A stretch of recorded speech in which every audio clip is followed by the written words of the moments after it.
Subscribe करें और bell दबाएं ताकि कोई खबर रह न जाए।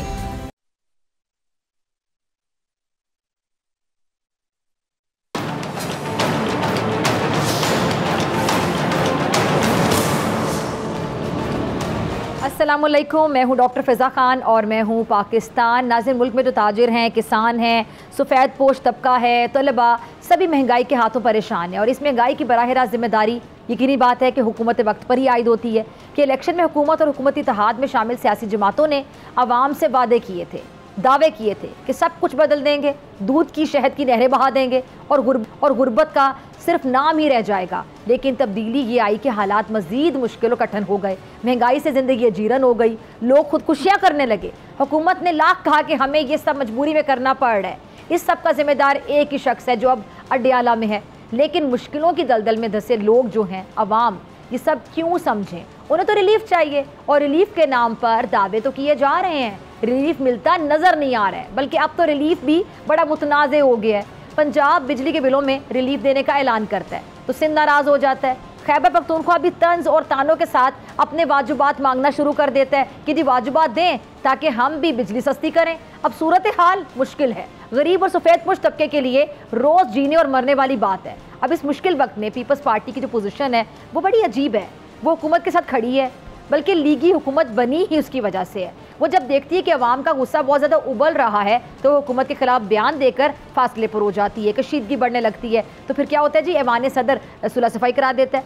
सवाल अब ये कि अवामी सियासत करने वाली पीपल्स पार्टी की इन हालात में पोजीशन क्या होनी चाहिए और क्या हो सकती है, क्योंकि पंजाब में बात बढ़ती दिखाई दे रही है। ये सब जानने के लिए मेरे साथ मौजूद हैं पीपल्स पार्टी के सीनियर रहनुमा कायरा साहब। कायरा साहब, बहुत शुक्रिया ज्वाइन करने के लिए, वक्त देने के लिए। कायरा साहब, मेरे ख्याल से पहले हम ताजरों की हड़ताल से शुरू कर लेते हैं, गुफ्तगू का आगाज़ यहाँ से करते हैं। ताजरों के जो मुतालिबात हैं उस पर आपकी पार्टी पीपल्स पार्टी क्या राय रखती है, क्या मौक़िफ़ है आपका? देखिए डॉक्टर साहब, सवाल ये है कि क्या इस मुल्क के अंदर चीज़ें डॉक्यूमेंट होनी चाहिए, इकोनॉमी डॉक्यूमेंट होनी चाहिए, और अगर किसी के ज़िम्मे टैक्स बनता है तो क्या उसको टैक्स देना चाहिए या नहीं देना चाहिए? कितना अरसा हम टैक्स ना दे के, कर्ज लेके और सब्सिडियां दे के मुल्क चलाएंगे? अब बस हो गई, अब तो टैक्स देने वाले, कर्ज देने वाले भी जो हैं वो भी जवाब दे बैठे हैं। लिहाजा अब कोई गवर्नमेंट के पास भी ऑप्शन नहीं है। माजी में ये हथियार रहा है हमारा कि जिसकी भी ख्वाहिश पूरी नहीं होती वो हड़ताल करता है। जमहूरी मुआशरों में हड़ताल करने का एक हक है, इसमें कोई शक नहीं है। लेकिन यहाँ पे कुछ जमातें ऐसी भी होती हैं अपोजिशन में बैठे हुए जो ये करती हैं कि उनको अदरवाइज तो चीज़ें उनके पास नहीं होती कि लोगों को अपने साथ जोड़ सके। तो फिर ऐसे मुतालबे जो हकायक पे मबनी न भी हों, जो मुल्क के मफाद में न भी हों, लेकिन उन मुतालबों को वो सपोर्ट करती हैं ताकि लोग उनके साथ जुड़ें। ऐसे होता नहीं है। इस वक्त पाकिस्तान को अपने हालात का मुकम्मल इदराक करने की ज़रूरत है। हमें लोगों के सामने सच बोल के उनको बताने की ज़रूरत है।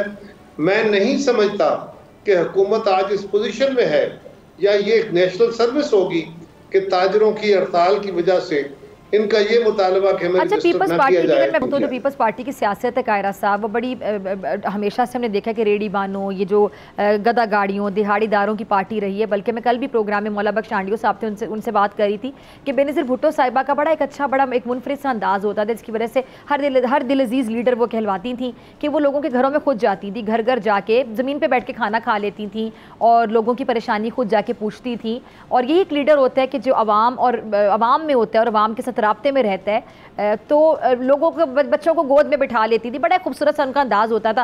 अब अगर हम पीपल्स पार्टी की बात करें तो क्या वाकई पीपल्स पार्टी उसी अंदाज पे चलती है? देखिए, पीपल्स पार्टी वही है, असूल वही है, प्रिंसिपल वही है। हालात के मुताबिक आपने फैसले करने होते हैं। पीपल्स पार्टी जब भी हुकूमत पे आती है, वो आज हो या इससे पहले हो, हमेशा किसान की, तहकान की, मजदूर की, गरीब की, खातून की, माइनॉरिटीज से ताल्लुक़ रखने वाले लोगों की, मुख्तलिफ फेथ्स की, सबकी नुमाइंदा जमात है, सबकी आवाज़ बनती है। लेकिन उनकी आवाज़ बनने से मुराद ये नहीं है कि इस मुल्क की इकॉनमी को डॉक्यूमेंट ना किया जाए, आगे बढ़ने के रास्ते पैदा ना किए जाएं, ये तो एक मजबूरी है, इसके अलावा तो ये पीपल्स पार्टी कायरा साहब समझते हो, दिहाड़ीदार हैं, ये बिल कह लें, ये टैक्स कह लें, जीएसटी सरचार्ज, एडिशनल सरचार्ज जो है ये आवाम दे सकती है। मुझे पता है यकीनी तौर पे कहेंगे कि टैक्स तो देने पड़ते हैं, वो देने पड़ते हैं, लेकिन सारी जिम्मेदारी आवाम पर ही आ जाती है। सब महंगाई बेचारी आवाम ने की थी। ये अगर नहीं लगेंगे तो टैक्स कहाँ से आएगा? मुझे पता था आप ये जवाब देंगे जी। ये बात भी दुरुस्त है कि लोग बहुत तंग हैं, लोग बड़े मजबूर हैं, लेकिन ये बात भी दुरुस्त है कि लोगों को बहुत ज्यादा, जो बिल्कुल मार्जिनलाइज तबका है, उसको बहुत रिलीफ दिया गया है जितनी गवर्नमेंट दे सकती है। अभी और रिलीफ चाहिए, लोगों को और सपोर्ट चाहिए। बिजली सस्ती करने की जरूरत है, तेल सस्ता करने की जरूरत है।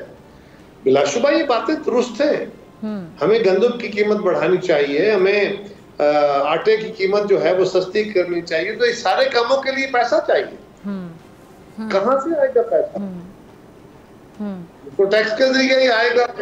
अगर जमींदार कहे कि मुझसे टैक्स ना लो, ट्रेडर कहे कि मुझसे टैक्स ना लो, जो लोग बॉर्डर के साथ साथ रहते हैं जिनकी तादाद हजारों लाखों में है, वो कहें कि जी हमें स्मगलिंग करने दो कि हमारा गुजारा नहीं होता, तो इस तरह ये निजाम कैसे चल पाएगा? ये मुल्क कैसे चलेगा?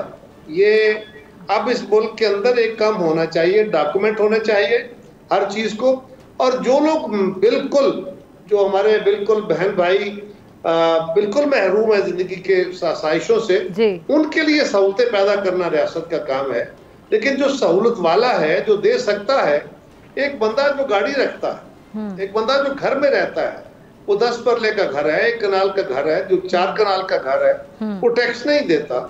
उसके 15 प्लाट हैं, वो हाउसिंग सोसाइटी में पैसे लगाए बैठा है, वो 4 करोड़ की गाड़ी में घूमता है और टैक्स देने को तैयार नहीं है। चले फिर आवाम से जो टैक्स है वो ख्याल से, उसके बाद शाह खर्चियाँ हुकूमत अपनी कम नहीं करती है, फिर जारी बात है आवाम सीखपा होती है, नाराज होती है, नाला होती है, तो आवाम का इतना राइट तो फिर बनता है ना कि आवाम बेचारी फिर क्या करे, वो फिर फ्रस्ट्रेटेड होती है आवाम। अच्छा आगे बढ़ते हैं। जो पीपल्स पार्टी नून लीग के जो इख्तिलाफात है कायरा साहब बड़े खुलकर सामने आ गए हैं। बिलावल साहब ने भी वज़ीर आज़म साहब से खुलकर अपने तहफ़्फ़ुज़ात का इजहार किया है। एक लिहाज से देखा जाए तो ठीक है, उनके तहफ़्फ़ुज़ात आपके किसी हद तक ठीक हैं कि लूप में नहीं लिया जाता है, एतमाद में नहीं लिया जाता, आप लोग इत्तेहादी हैं और आप लोगों को एतमाद में आखिर क्यों नहीं लिया जाता। तो ये जो इख्तिलाफ़ात हैं, 2 चीज़ें हो सकती हैं कि एक सूरत हाल ये हो सकती है कि क्या ये तूल पकड़ना शुरू हो जाएंगे, और दूसरी सूरत हाल ये हो सकती है कि जो मामलात अगर बिगाड़ की तरफ जा रहे थे तो खुलकर इजहार करने की वजह से वो मामलात अब बेहतरी की तरफ जाना शुरू हो जाएंगे और आप दोनों, मतलब हुकूमत नून लीग और पीपल्स पार्टी के जो तहफ़्फ़ुज़ात हैं वो दूर हो जाएंगे। नहीं, आप इसको ये समझिए कि माजी में अगर हमें एतमाद में नहीं लिया और हमने इसको आइडेंटिफाई किया है, तो हुकूमत अगर माजी में कोई गलत काम हुआ तो आइंदा उसको इस्लाह करे, बजाय इसके कि हम उसको तलखी की तरफ ले जाए। तो इससे बेहतरी के सामान होंगे कि आइंदा ऐसा होगा कि वो हमें हर मामले में। चले मैंने आपको दोनों सूरत हाल बताए ना कि ये भी हो सकता है, ठीक है, आप कह रहे हैं कि बेहतरी की तरफ जाएंगे, लेकिन कल मौला बख्श आंडियो साहब आपकी पार्टी के सीनियर रहनुमाई कह रहे थे कि अभी तक हमें हमारे तहफ़्फ़ुज़ात दूर नहीं किए गए। तो इसका मतलब है कि अभी तक हुकूमत ने आपके तहफ़्फ़ुज़ात पीपल्स पार्टी के दूर नहीं किए हैं।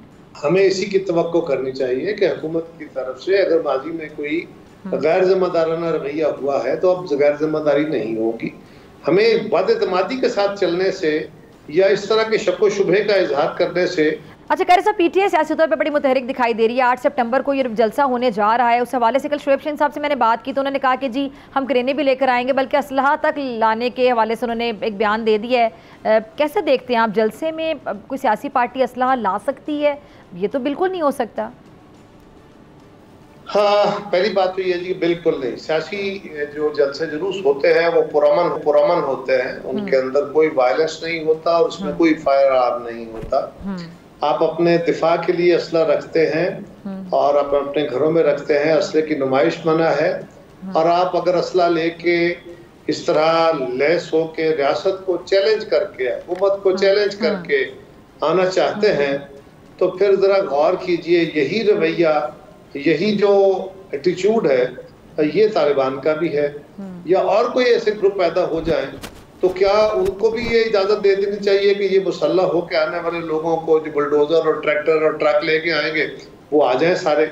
ये मुल्क के अंदर एक नया रिवाज आप डालना चाहते हैं, डालने की कोशिश कीजिए, हुकूमत उसको हत्तुल। अच्छा, तो खुदा ना खास्ता अगर हालात खराब हैं तो इस तरह के बयान, तब ये देखें ना ऑन एयर ये बयान कल देकर चले गए हैं प्रोग्राम में, अल्लाह ना करे कि हालात ख़राब हों, हम भी ये चाहेंगे कि हालात बेहतर ही रहें, कुछ ऐसा मामला ना हो।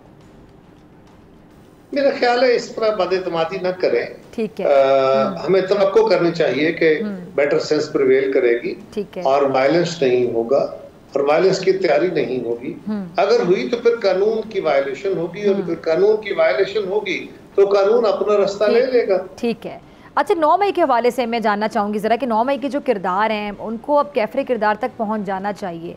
ज़ाहिर बात है आवाम भी इस मामले में काफ़ी सेंसिटिव है, बड़ा एक सेंसिटिव इशू था, इसको हम सानिया ही कहेंगे कि सानिया था बहुत बड़ा। आप क्या देखते हैं कि ये जो इनके किरदार हैं कैफरे किरदार तक पहुँचते जल्द दिखाई देते हैं? देखिए, बड़ी सिंपल बात है, उस दिन जो कुछ हुआ वो एक तरफ, वो जो कुछ जिस सोच के तहत किया गया वो भी तो देखने की जरूरत है कि जो कुछ कराया गया या जो कुछ तैयारी की गई, जो कुछ जगहों पे हमले किए गए, मकसद तो यही था कि वहां से रिटेलिएशन होगी, फौज में बददिली होगी। अगर कुछ लोगों के साथ हाई हैंडेडनेस हो गई, अगर कहीं कानून हाथ में आ गया, लोग मुश्तैल हो गए और जवाब में सिक्योरिटी फोर्सेस ने भी अपना कोई फायर बार इस्तेमाल कर लिए तो शायद खून बहे। ठीक। और खून बहेगा तो हमारी सियासत आगे बढ़ेगी। और उससे क्या होता, उससे लोगों में और अपनी फौज के अंदर या अपने दिफाई इदारों के अंदर खलीज बढ़ जाती। ठीक है कायरा साहब, ये जाती। ठीक है कायरा की कमी है जो इमरान खान साहब के मिलिट्री कोर्ट्स में केस चलने की बातें हो रही, इस पे मैं आपका कमेंट चाहूंगी। पीपल्स पार्टी का क्या मौक़िफ़ है इस हवाले से? पीपल्स पार्टी ने तो इस पे अभी कोई मौक़िफ़ नहीं दिया या इसके ऊपर मेरी जमात की तरफ से मौक़िफ़ आएगा तो वो चेयरमैन साहब या पार्टी के स्पोक्समैन देंगे। मैं तो अपनी जाती राय दे सकता हूँ और वो ये है कि मुल्क के अंदर कानून मौजूद है, एंटी टेररिस्ट लॉ भी है, नॉर्मल क्रिमिनल लॉ भी है और ये फौजी कानून भी है, फौजी अदालतों का कानून भी है। अब जिसका जुर्म जिस कानून के जुमरे में आएगा उस कानून के तहत उसका ट्रायल होगा। ठीक है जी। ये तो फैसला किसी ने नहीं करना, किसी की ख्वाहिश के मुताबिक नहीं होना। ठीक है जी। कि मेरा जुर्म तो सिविल लॉ का हो और मेरा क्रिमिनल ट्रायल हो या मेरा नॉर्मल क्रिमिनल लॉ में ट्रायल होना हो। ठीक है तो जी। किसी की ख्वाहिश हो कि मुझे फौजी अदालत में। कायरा साहब, मैं जानना चाहूंगी मौलाना साहब से जरदारी साहब की मुलाकात हुई है, क्या ये मुलाकात शहबाज शरीफ साहब, नवाज शरीफ साहब ने दरख्वास्त की क्योंकि मौलाना साहब को तहरीक इंसाफ के पास ना जाने दिया जाए, या हम कह सकते हैं कि दो दोस्तों की मुलाकात थी? देखिए, दोस्तों की मुलाकात थी और दोस्तों की, मुझे उसकी तफसील का नहीं पता। मेरी दोस्तों की मुलाकात है, ये आपने बता दी है, होती है तो फिर पता चलेगा। लेकिन सियासी बातें तो ही हो। और दूसरी बात यह है कि दोस्तों की मुलाकात थी लेकिन दोनों दोस्त सियासी हैं और भरपूर सियासी हैं। और जब सियासी लोग बैठते हैं और मुल्क में इस वक्त ऐसी सूरत हाल है तो ये कैसे मुमकिन है कि सियासी इश्यूज पे बात न हुई हो। ठीक है जी। और अब वो क्या थी, उस पे क्या कंक्लूड हुआ? चलिए, आपने कहा कि सियासी लोग जो बैठते हैं, मुलाकात चाहे दो दोस्तों के लोग जो बैठते हैं तो फिर सियासी मामला पे बात होती है। बहुत शुक्रिया कमर ज़मान कायरा साहब आपके वक्त के लिए। और नाज़रीन, आपसे मुलाकात होगी ब्रेक के बाद मेरे साथ मौजूद होंगे दानियल अजीज साहब।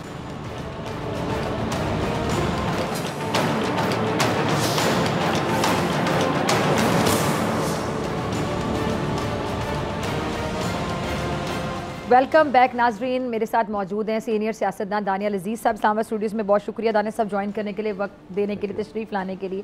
दानियल साहब, सबसे पहले तो ताजरों की हड़ताल से हम शुरू कर लेते हैं। ब्रेक से पहले कमर ज़मान कायरा साहब से भी इस हवाले से मैंने काफ़ी तफसीली जवाब लिया।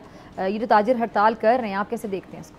मेरा तो ख्याल है कि ये बिल्कुल सही कर रहे हैं क्योंकि देखें जून की 13 तारीख से पहली दफ़ा ये ताजरों ने कहना शुरू किया कि जी हमारे साथ मुज़ाकरात करें, ये जो आप चाह रहे हैं जिस तरह से चाह रहे हैं ये नहीं है। और अभी भी उन्होंने मना नहीं किया है कि हम टैक्स देने के लिए तैयार नहीं हैं, लेकिन जो तरीक़ेकार है उसके ये ख़िलाफ़ है। तो मैं समझता हूँ कि ये गवर्नमेंट का फेलियर है जिन्होंने उनके साथ बैठ के कोई नेगोशिएशन नहीं की। और मैं आपके प्रोग्राम पे भी और इसके अलावा भी मुख्तलिफ प्रोग्रामों पे ये बात बताता रहा हूँ कि मेरे ख़्याल में जो गवर्नमेंट की नीयत है वो है ही नहीं थी। ये तो एक मजबूरी के तहत IMF के तहत वो कर रहे हैं। उसकी वजह यह है कि मार्च 1 को इस गवर्नमेंट ने हलफ उठाया, तो उसके बाद मार्च में ही ये ताजर दोस्त स्कीम जो है ये लॉन्च होनी थी। तो जान के इन्होंने डिले करते करते करते फाइनली जब ये लॉन्च हुई तो उसके बाद ये पहले महीने से ही ये नज़र आ रहा था कि ये फेल हो गई है, क्योंकि सिर्फ 200 लोगों ने, और आपके प्रोग्राम पे भी शायद मैंने ये कहा था, वो इसमें वॉलंटरीली स्कीम में अप्लाई किया। उसके बाद ये मुज़ाकरात इन्होंने थोड़े से किए जिसमें से वो 1.5 लाख तक चले गए, लेकिन उन 1.5 लाख लोगों ने रजिस्टर किया लेकिन उसमें पैसे कोई नहीं दिए, यानी इसमें कलेक्शन जो है वो ज़ीरो है। ये हैरानगी की बात है। अब 30 लाख जो ट्रेडर्स हैं, 30 मिलियन, तो उनका उनमें से 200 ट्रेडर अगर आ गए या 1.5 लाख भी आ गए, ये तो ना होने के बराबर है। तो इनको फिर इन्होंने ये नोटिफिकेशनें कर दी कि जी इस तरह छोटी दुकान का 10,000 है, उससे बड़ी दुकान का 30,000, मतलब एक आर्बिट्रेरी इन्होंने बना करके इतने स्क्वायर फुट की दुकान हो गए तो इतने पैसे, इतने, तो उसमें फिर इन्होंने इनको आगे विद होल्डिंग एजेंट भी बनाने की कोशिश की। तो ये सारी चीज़ें उन्होंने कहा कि भाई हमारा ना कोई अकाउंटिंग सिस्टम है इसके लिए तैयार, ना कुछ है, ना कोई कैपेसिटी बिल्डिंग हुई है, ना हमें किसी ने आके समझाई है, बात आनन फानन आपने ये लगा दी है। तो ये इसलिए ये रिएक्ट किए हैं। और अभी भी वो कह रहे हैं कि इसका तरीक़ाकार नहीं ठीक है। और दूसरी जो कंप्लेंट है इनकी वो इलेक्ट्रिसिटी प्राइसेस की है कि जी इन निर्खों पे हम कारोबार करें क्या गंजी नहाएगी क्या, नचोड़ेगी क्या, तो हम आपको टैक्स क्या दें, हमारा तो बिजली के बिल नहीं पूरे हो रहे। तो उसमें जो गवर्नमेंट का वो भी सबसे बड़ा फेलियर है। तो इस तरह से जो मैं आपको बार बार कह रहा हूँ कि पावर सेक्टर और FBR ये दोनों अकेले काफ़ी हैं पाकिस्तान को डुबोने के लिए। और गवर्नमेंट ने एक मिजरेबल जो है ना परफॉर्मेंस दी है इन दोनों शोबों में।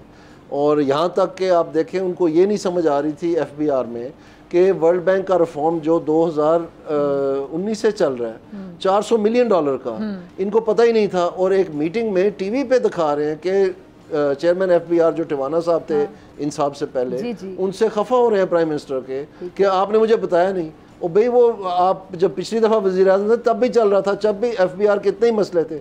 तो ये कह रहे जी मैं खुद निगरानी करूंगा, मैं खुद निगरानी, खुद आप क्या निगरानी कर रहे हैं अगर आप ये भी नहीं पता आपको कि आप एक नया कंसल्टेंट रखते हैं मैकिन्जी, वो भी बिल गेट्स और मेलिंडा गेट्स फाउंडेशन ने पैसे दिए। ठीक है जी। अच्छा, अभी मैं टैक्सेस के हवाले से इस सब पे बात जब कायरा सबसे भी कर रही थी तो मैंने कहा आप हुकूमत के इत्तेहादी हैं, ज़ाहिर बात है वजारतों का बोझ आपके पास नहीं, लेकिन इत्तेहादी तो हैं, तो आईनी ओहदे आपके पास हैं। आप इस चीज़ को कैसे देखते हैं कि अवाम पे जब टैक्स का बोझ बढ़ता है तो अवाम तो ज़ाहिर बात है सीख पा होते हैं, क्योंकि आमदन नहीं बढ़ रही, महंगाई भी होती चली जा रही है, इन्फ्लेशन ज़्यादा हो, आमदन वही हो और आपने उसी में गुजारा करना है, तो फिर आवाम सीख पा होती है, फिर आवाम में फ्रस्ट्रेशन बढ़ती है। तो उन्होंने कहा कि जी फिर टैक्स तो आवाम देती है। अब मेरा सिंपल सा सवाल ये कि जो मामलात महंगाई के हैं या यहाँ तक पहुँचाने में क्या बेचारी आवाम ज़िम्मेदार थी कि अब टैक्स आवाम ही देगी ज़्यादा, तो आवाम ही इस मसले को हल करेगी, यानी मसला आवाम ने बनाया था?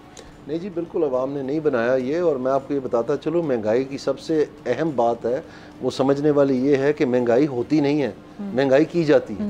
और अगर की जा रही है तो कोई ना कोई इससे मुस्तफ़ीद हो रहा है। मैंने आप ही के प्रोग्राम में पहले भी मिसालें दी हैं कि श्रीलंका में 2 साल पहले दिवालिया निकल गया था, वहाँ 60% तक महंगाई चलेगी, आज वहाँ पर 0.9% है, यानी 1% से कम है।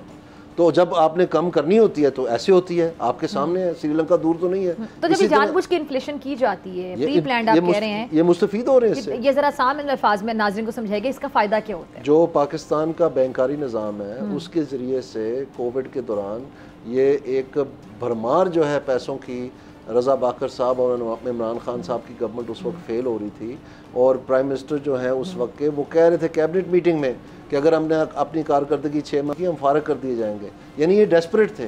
तो इन्होंने फिर इकोनॉमी को बजाय सहारा देने के इन्होंने उसका मुजरा करवाया, यानी उन्होंने ऐसे पैसे फेंके कि पूरी इकोनॉमी जो है इन्फ्लेट हो गई और पाकिस्तान में रिकॉर्ड इन्फ्लेशन हुई। अब इसमें जो है वो जब अप्रैल का महीना आया वोट ऑफ नो कॉन्फिडेंस का, तो उसमें 12% इन्फ्लेशन थी, 2022 की मैं बात कर रहा हूँ। और 2 महीने बाद जून में जो इन्फ्लेशन थी वो 24% पे चलेगी, यानी डबल हो गई। तो मैं आपको ये कहता हूँ एज एन इकोनॉमिस्ट कि कोई मुल्क अगर करना भी चाहे 2 महीने में डबल इन्फ्लेशन नहीं कर सकता।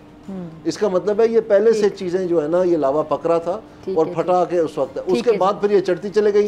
उसके बाद नून लीग ने अपना हिस्सा भी डाला इस आग में, लोगों अवाम की आग को आग लगाने में इन्होंने भी, मिफ्ता साहब ने भी हिस्सा डाला, डार साहब ने भी हिस्सा डाला।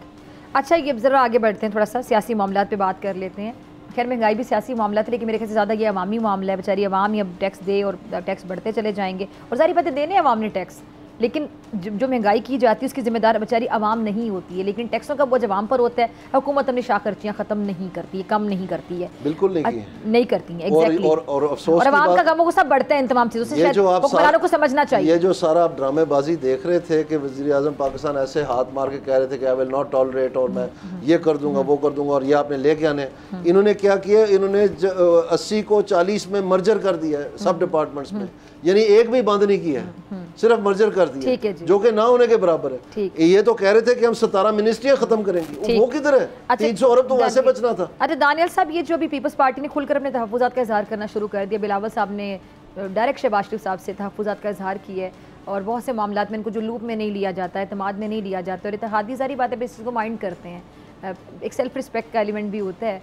तो आप इस मामले को कैसे देखते हैं कि क्या ये मामला मज़ीद तूर पकड़ेंगे या ये सिर्फ इजहार ख्याल किया गया, ये प्रेशर टैक्टिक भी हो सकती है, या आप इसको क्या नाम देंगे? मेरे ख्याल में जी जैसे जैसे ये साबित होता जा रहा है कि इनके बस की बात ही नहीं है ये मामलात पाकिस्तान के संभालने, ये तो ऐशी करने वाले सारी जमातें थी, आके इन्होंने अपना वक्त गुजारना था, कुछ 4 पैसे कमाने थे और आगे चलना था। ये तो अब इनके गले पड़ गई ये बात कि आपको बाकायदा जो गल सड़ गए हैं महकमे आप ही की निगरानी में साल साल, उनको अब आपने ठीक करना है। तो ये क्लीन अप ऑपरेशन जो है इनके बस की बात ही नहीं है। ये तो इन महकमों के नाम भी नहीं जानते, ये छोड़ेंगे, ये तो 4-5 ब्यूरोक्रेटों के नाम डालते हैं और ब्यूरोक्रेसी खुद मसाइल का हिस्सा है, वो कैसे हल हो सकती है? सो कहने का मकसद ये है कि इनको ना मुतालिया है, ना इनकी ट्रेनिंग है, ना इनको सोच समझ है, ना सूझबूझ है कि इन चीज़ों को कैसे दुरुस्त करना है। ये एक फंडामेंटल स्ट्रक्चरल रिफॉर्म चाहिए इस मुल्क को, फिर जाके ये मामला सुधारे जाएंगे और ये महंगाई और बेरोज़गारी जो है इसका हकीकी खात्मा, यकीनी खात्मा किया जाएगा। तो वो जब तक नहीं होगा और इनके और जैसे जैसे ये हालात बिगड़ते चले गए वैसे वैसे ये जो कोalition पार्टनर्स हैं ये और नर्वस होते जाएंगे, इनके तहफ़्फ़ुज़ात बढ़ते चले जाएंगे और फाइनली ये कहेंगे जी ठीक है आपने किया, आप भुगते। और मेरे ख्याल में ये जो फ्रस्ट्रेशन आ रही है, देखें अगर पीपल्स पार्टी के पास कोई हल होता है इन चीज़ों का तो वो अभी लड़ाई ना लड़े होते कि जनाब हमारे पास ये हल है, आप ये करके देखें, ये करके। उनके पास तो ऑफर करने कोई कुछ नहीं है, ना ही पीटीआई के पास कुछ है। तो ये मैं आपको कह रहा हूँ, मैं आपको ये बार बार कह रहा हूँ कि आप इन तीनों को वज़ीर आज़म बना दें, इमरान खान को भी बना दें, बिलावल को भी बना दें, शहबाज साहब को प्राइम मिनिस्टर, 3 कुर्सियाँ लगा दें हर मेज़ के जब मीटिंग्स होती हैं उसके सामने, और इनसे पूछे इन मामलात का हल क्या है। इनको कुछ नहीं पता। ये पॉलिटिकल पार्टीज इसका मैं आपको बता रहा हूँ कि इनको इस चीज़ की तैयारी ही नहीं है। ये पाकिस्तान से फिर किसको पता है? मैं बताता हूँ, हुकूमत पाकिस्तान ने ये पहले भी मामला जब ये जो बात करते हैं ना कि जी ये सियासी इस्तेकाम आएगा तो मुशी इस्तेकाम आएगा, सियासी इस्तेकाम आएगा तो मुशी इस्तेकाम, कान पके ये सुन सुन के। आप मुझे बताएं 2/3 मेजॉरिटी से ज़्यादा कोई सियासी इस्तेकाम हो सकता है? नहीं हो सकता ना। यानी अगर एक जमात के पास 2/3 मेजॉरिटी हो तो फिर तकरीबन सब कुछ ही संभाला हुआ है ना। ये 1997 में नून लीग का हाल था, आपको पता है तब क्या हुआ था?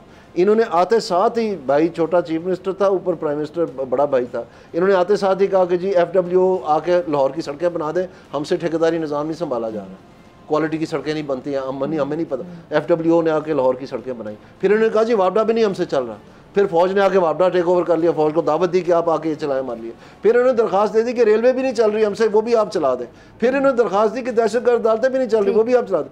आखिरकार क्या हुआ, जब पाकिस्तान कर्ज के दबाव में आ गया तो इन्होंने बजाय FBR को ठीक करने के इन्होंने कह दिया कर्ज उतारो मुल्क सवारो। तो इस वक्त भी यही हो रहा है। आप देखें एक मिनट के लिए, जो कमेटी दर कमेटी ऑन ये राइट साइजिंग इन्होंने तीसरी है ये जो औरंगजेब साहब के तहत बनी है, और वो भी रिकमेंडेशन जो आधी पचादी आई हैं जो बिल्कुल हट गई हैं। आप देखें उसका पूरा तर्ज ही बदल दिया है। यानी कमेटी क्या बनाई है, ये नहीं कि आप फेल क्यों हुए हैं कि राइट साइजिंग क्यों नहीं, कमेटी ये बनी है कि वो जो एम्प्लॉइज सरप्लस होंगे उनकी देखभाल के लिए कमेटी बना दी। यानी वो पूरे का पूरा नैरेटिव ही उलट कर दिया। आवाम के पैसे बचाने थे, अब वो चल गए हैं वो 10 घरानों को बचाने। ठीक है जी। अच्छा, ये PTI से मुझे याद आया कि ये 8 सितंबर को जो उनका जलसा, पहली बात तो पता नहीं जलसा 8 सितंबर को भी होता है कि नहीं होता है। कल शोएब शाहीन साहब मेरे साथ प्रोग्राम में मौजूद थे और मैंने उनसे सवाल ये पूछा कि आप लोग क्रेनें शरेने लेकर आएंगे? उन्होंने कहा हम लेकर आएंगे, रुकावटें खड़ी करेगी हुकूमत, हम तो क्रेनें लेकर आएंगे, क्रेनों से कोई गोली तो नहीं चलती। फिर मैंने कहा क्या पता कि आप लोग असलहा भी ले आएँ? तो उन्होंने कहा तो लाइसेंस असला जो है, जो उन्होंने कहा एग्जैक्टली उनके अल्फाज मेरा सुनिएगा, 100 अगर रेडी है टीम ज़रा चलाइएगा। कंटेनर रास्ते में हमारे रुकावट पैदा करेंगे तो हम कंटेनर को हटा देंगे। क्रेन कोई गोली नहीं चलाती, क्रेन किसी को मारती नहीं है, तो लिहाजा हम मारने के लिए नहीं आ रहे, न लड़ने के लिए आ रहे हैं। हमारे ऊपर कोई गोलियां चलाएगा, गोली नहीं, आप क्रेनें लेकर आ रहे हैं और अब अल्लाह ने इस बात का इज़हार करें तो आप लोग एक मिनट, आप लोग अगर असलहा भी लेकर आ जाएं फिर क्या होगा? फिर क्या होगा मुझे आप बताएं ना, क्या फिर क्या होगा? शोएब शाहीन साहब आप क्या कह रहे हैं? एक मिनट ठहरे, मैं आपसे पूछ रही हूँ कि आप लोग क्रेनें लेकर आएंगे, आपने कहा हम लेकर आएंगे, फिर मैंने कहा हालात खराब अगर हो जाते हैं तो आपने कहा जो करेंगे उनकी जिम्मेदारी होगी, यानी हुकूमत की तरफ आप इशारा कर रहे हैं। उसके बाद आपको मैंने कहा अगर आप असलहा लेकर आते तो आपने कहा हाँ तो फिर क्या होगा? आप यही कह रहे हैं या मेरे कान बज रहे हैं? नहीं, मुझे बताएं कि आप हमारे जिम्मे सब कुछ क्यों डाल रही हैं? फिर आप मैं आपसे सवाल पूछ रही हूँ, लाएंगे, मैं सिर्फ आपसे असला सवाल किस पूछ लिए रही होता है? मुझे बता दें, सुने सुने, असला किस लिए होता है? असला अगर आपका लाइसेंसी है, आपके सेल्फ डिफेंस के लिए होता है कि नहीं होता? यानी आप ऐलान एक टीवी चैनल में बैठ के कह रहे हैं कि आप लोग असला लेकर आएंगे। आप किसकी नुमाइंदा है? पहले अपने आप को आप क्लैरिफाई करें। आप, जब मैं कहूंगा कि मेरे पास मेरा असला सेल्फ डिफेंस के लिए होगा, आप फिर कहोगी कि आप रॉकेट लॉन्चर ले आओगे। दानिश जी सब सुना आपने, उसके बाद हमने आपको नहीं सुनाया, इसके बाद ये प्रोग्राम छोड़ के चले गए और उन्होंने काफ़ी ज़्यादा बदतमीज़ी भी की। उन्होंने कहा कि मैं तुम्हारे प्रोग्राम में दोबारा नहीं आऊँगा, मतलब तुम पर आ गए। और मेरा सवाल क्या इतना गलत था कि नहीं, बड़ा अच्छा सवाल है, लेकिन मेरे ख्याल में उनकी जो नाराज़गी की वजह है वो कुछ और है। वो उनके मुंह से ये बात निकल गई। नहीं, वो आपकी वजह नहीं, वो आपकी वजह लेकर आएंगे। नहीं, वो इसलिए कि वो मानना नहीं चाहते कि गिद्दड़ भपकियाँ ये सारी। हाँ जी, क्योंकि वो एम्पायर की उंगली वाले दिन तो ख़त्म हो गए जब ये क्रेने लाते थे और वो सारा कुछ होता था। वो सेम पेज वाले दिन तो अब नहीं रहे। तो वो तो सारा जो चौधरी निसार साहब भी इंटीरियर मिनिस्टर नहीं है अब, तो वो सारी सहूलियात जो इनको पहले फराहम होती थी कि आप जाके थाने तोड़ें, टीवी स्टेशन तोड़ें, पार्लियामेंट तोड़ें, जो मर्जी करें, और आपके जो सारे मुकदमे, सारी FIR हम सील रखेंगे, क्योंकि हमने आपको कहना कोई नहीं, आप इश्तिहारी होते हुए जाके सुप्रीम कोर्ट में बैठ के टांग के टांग रख के तो ऐसे पाँव ला के अदालत के जजेस को दिखाएं अपने केस के दौरान, और आपको कोई भी नहीं कुछ कहेगा। वो दिन तो नहीं रहे ना। तो ये अब जो ये ढूंढते हैं वो वाली PTI तो तैयार करता थी। ये तो असली PTI अब सामने आनी है। अब देखते हैं, कोई गुलेल भी लाता है कि असला तो बड़ी दूर की बात है। क्रेने भी नहीं लाएंगे आपके, कोई भी नहीं क्रेने लाएंगे। आप जलसा होगा, ये पैदल आ गए तो बड़ी बात है। ये सवाल पर जलसा होगा, जलसा तो कहीं भी हो सकता है जी। जलसा तो आप आए शकरगढ़, मैं आपको कर देता हूँ जलसा। जलसे का एक सवाल है कि हुकूमत जारी बात है अपने इंतजामात मुकम्मल करती है। ये इस्लामाबाद, पिंडी अगर हम बात करें तो यहाँ पे बड़ी अहम इमारत है, रेड जोन यहाँ पर है, GHQ है। तो यहाँ पर हुकूमत का पूरा राइट है कि अपने इंतजामात मुकम्मल करे कि किसी किस्म की हंगामी सूरत से फिर निपटा जा सके। अगर ये असले की बातें और ऐलान कर रहे हैं टीवी पे कि हाँ तो लाइसेंस असला हमारे सेल्फ डिफेंस के लिए होता है, तो क्या पता है ये वाकई असला लेकर वहाँ पर आ जाए, क्योंकि वो बंदा खुद मान के गया है ना। तो उनकी बात से मैं बात निकाल रही हूँ। तो अगर खुदा ना ख्वास्ता दोबारा कोई 9 मई जैसे हालात हो जाते हैं, तो ये लोग तो 9 मई की जिम्मेदारी आज तक कबूल नहीं करते। कहते हैं कि नून लीग ने करवाया था, हुकूमत ने करवाया था, इसने करवाया था, उसने करवाया था। तो फिर खुदा ना ख्वास्ता हालात अगर ख़राब होते हैं तो फिर जिम्मेदारी कौन लेगा? ऐसा नहीं है जी, ये यू टर्न के मास्टर हैं। ये वही जमात है जो कह रही थी कि हमारा इक़्तिदार आप ना छेड़ें और आप ताहयात चीफ बने रहें। ठीक है, जब वो नहीं, उनका वाउचर चला, उनका जो ब्लफ था वो नहीं चला, तो उसके बाद आज आके ये कहते हैं जी आइन और कानून की बात करें, आइन और कानून। उस वक्त वो आइन और कानून की बात हो रही थी। सो कहने का मकसद ये सब ऐसी ही बातें हैं। असल बात पे आए ना, अगर इनके पास कोई हल है महंगाई और बेरोजगारी का, वो बताएं पाकिस्तान को। वो ये इसलिए बात नहीं करते क्योंकि इनको तो पता है कि महंगाई कैसे हुई है पाकिस्तान। अच्छा, हल जो महंगाई और बेरोजगारी का है वो अब किसके पास है? शाहिद खान अब्बासी साहब ने जो पार्टी बनाई है, उस पार्टी को आप कैसे देखते हैं? आप भी ज्वाइन कर रहे हैं? मैं आपसे ये अर्ज़ करना चाहता हूँ कि मैंने जब पाकिस्तान को रिकन्स्ट्रक्ट किया था, जब हमने नई मुकामी हुकूमतें बनाई थी, नया ऑडिट सिस्टम बनाया था, डिविजनल टियर वाइंड अप की थी, प्रोविंशियल फाइनेंस कमीशंस बनाए थे, तमाम एडमिनिस्ट्रेटिव और सिविल सर्विस रिफॉर्म की थे, प्रोसिक्यूशन सर्विस बनाई थी, ये सारे नेशनल रिफॉर्म्स थे। और इनको करने के लिए एक बाकायदा ट्रेनिंग, एक थॉट प्रोसेस, एक प्रोसीजरल एस्पेक्ट है, इसके SOPs हैं सारे। वो सारे जो है ये ऐसे हवा में से नहीं मिल जाते। इसमें पीछे 30 साल का मुतालिया चाहिए कि आप जब एक चीज़ करने को जा रहे हैं, फिर उसकी इम्प्लीमेंटेशन के लिए कंसल्टेटिव प्रोसेस चलता है सारा। तो इन्होंने तो वो कुछ किया ही नहीं, इनके पास तो है ही नहीं, इनको तो पता ही नहीं है। तो मैंने वो जाके कहीं किसी और मुल्क में तो नहीं किया कि मैं ये शौकत अजीज़ की तरह कोई सिटी बैंक का आ गया, मैंने तो इस मुल्क में किया था। मैंने तो यहाँ, मेरा तो जिधर है।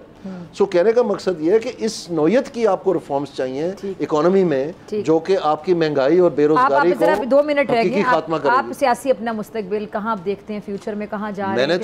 मैंने तो बरमला कहा है कि इन जमातों के पास कुछ भी नहीं है बेचने को। किसके पास है? अपनी पार्टी बना रहे हैं। मैंने आपको ये बताया है कि एक जमात के तैयारी की जा रही है, उसके दिन रात उस पर मेहनत हो रही है, वो इंशाल्लाह सामने आ रही है। और उसमें जो भी होगा मुझे नहीं पता, वो अवाम पे मुबनी होगी और वो होगी प्लान के बारे में, not about the man. Daniyal Aziz उसमें हो ना हो, वो प्लान बताएगी कि ये प्लान है ABCD स्टेप बाय स्टेप, जो इसको लेके हमने आगे चलना है और फिर ये चीज़ों का खात्मा होना है। और उसमें सबसे पहले ये चीज़ बतानी पड़ेगी कि ये महंगाई और बेरोजगारी का जिम्मेदार कौन है, किसने कितना हिस्सा डाला है। अच्छा, मुझे आपका जुमला अच्छा लगा। विद लीगल इफेक्ट, ये गपशप नहीं कि मुंह पे छट्टा मारा आगे प्रोग्राम पे बैठ गए, बकायदा रेफरेंस के साथ कि जनाब ये किस दिन किस तरीके को कैसे हुआ। मुझे आपकी ये चीज़ अच्छी लगी कि not about a man, it will be about a plan. Yes, the plan के प्लान क्या होना चाहिए? मेरी किसी भी के साथ मेरे बहुत सारों ने अप्रोच किया जी मुझे, मैं फ्रैंकली आपको बताता हूँ। सबसे ज्यादा किसने अप्रोच किया? बहुत सारों ने किया, बता दें। सबने किया, सबसे ज्यादा किसने किया? अपने अपने तरीके से सबने किया। वो उसमें सबसे ज्यादा कम तो मुझे नहीं पता। नून लीग ने दोबारा अप्रोच किया, लेकिन मैं आपको नून लीग ने दोबारा अप्रोच किया। मैं ये सफाइस टू से जब मैंने कह दिया ना आपको कि किस किस ने किया, तो वो मैंने कह दिया। अब अगली बात जो है वो ये है कि मैं उनसे कहता हूँ कि देखें, मेरे साथ आपको कोई गर्ज नहीं होना चाहिए। आप मुझे बताएं आप करना क्या चाहते हैं, उस तरफ आप जाते नहीं हैं। वो चीज़ बताएं। असल बात ये इनको पता ही नहीं है क्या, यानी आपको सेटिस्फाई कोई तो नहीं अगर कर इनको सका, किसी ने अलग से बताना है, कभी अब जाके मैकेंजी ढूंढ रहे हैं, कभी ये जाके वो किरनी ढूंढ रहे हैं, कभी बिल एंड मेलिंडा गेट्स से पैसे ले रहे हैं, कभी कि हमें बताएं जी क्या करना है। आप देखें कितने शर्म की बात है। 14 अगस्त को अनाउंस हो गया कि जनाब इकोनॉमिक प्लान आ रहा है, ठीक है। अब अगस्त खत्म हो गया, वो किधर है इकोनॉमिक प्लान? वो कोई भी नहीं। चलें जी। बुकमन। अच्छा, लास्ट में जानना चाहूँगी, 30 सेकंड्स हैं। बानी चेयरमैन पीटीआई, उनका आप आगे मुस्तकबिल क्या देख रहे हैं? और मिलिट्री कोर्ट्स में उनके जो केसेस के हवाले से अब खबरें गर्दिश कर रही हैं, क्या देखते हैं? मेरे ख्याल में ये डिपेंड करता है जी, क्योंकि मिलिट्री जो ट्रायल है उसमें जो एडिंग एंड अबेटिंग किसी ऑफिशियल को, मिलिट्री ऑफिशियल को आप करें तो फिर आप भी उतने ही लाइबल हो जाते हैं मिलिट्री कोर्ट में ट्राई होने के जितने के आर्मी ऑफिशियल होता है। तो उस नाते से ये जो हम बातें सुन रहे हैं कि ये राब्ते हो रहे थे जेल में और ये इंस्ट्रक्शंस जा रही थी आ रही थी और कुरियर्स थे, मैसेंजर थे, टेलीफोन इस्तेमाल हो रहे थे, मतलब राब्ते के तरीके सारा कुछ बता रहे हैं। तो फिर तो जो इनको गिरफ्तार किया, ऑब्वियसली इनकी कोई ना कोई इंक्वायरी तो इन्वेस्टिगेशन तो हुई होगी, तो फिर वो तो लपेट में अगर आ गए तो फिर तो ये लंबा चलेगा। ठीक है जी, बहुत शुक्रिया जी दानिया साहब आपके तशरीफ़ लाने के लिए। और इसी के साथ मुझे दीजिए इजाज़त, आपसे मुलाकात होगी इंशाल्लाह कल सेम टाइम सेम चैनल। अगर ज़िंदगी ने वफ़ा की, दुआ में याद रखिएगा, अपना बहुत ख्याल रखिएगा। नहीं